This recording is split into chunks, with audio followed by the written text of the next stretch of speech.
मैं मतलब मुझसे रहा नहीं गया। अभी मैं शो में आई हुई थी, इसलिए आप ऐसे गेटअप में देख रहे होगे मुझे।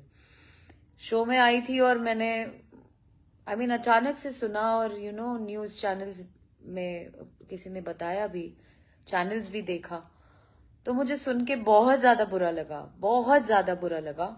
और एक बिहारी होने के नाते मैं इस चीज को फील कर सकती हूँ। ये सरासर गलत है, और इस पर प्लीज अगर आप ये मैसेज को मेरा ज्यादा से ज्यादा स्प्रेड करें, और मतलब सरकार तक ये बात मेरी पहुंच जाए।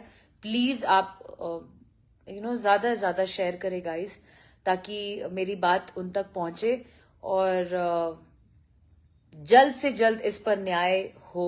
मेरी यही मांग है, और मैं चाहती हूं कि यहाँ बिहार सरकार जल्द से जल्द अविलंबित इस पर फैसला ले।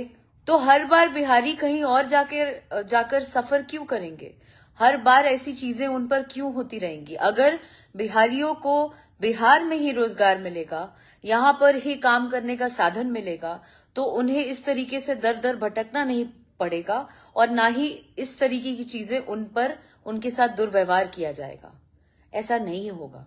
तो प्लीज मैं चाहती हूं सरकार इस पर जल्द से जल्द कुछ सोचे, विचार करें।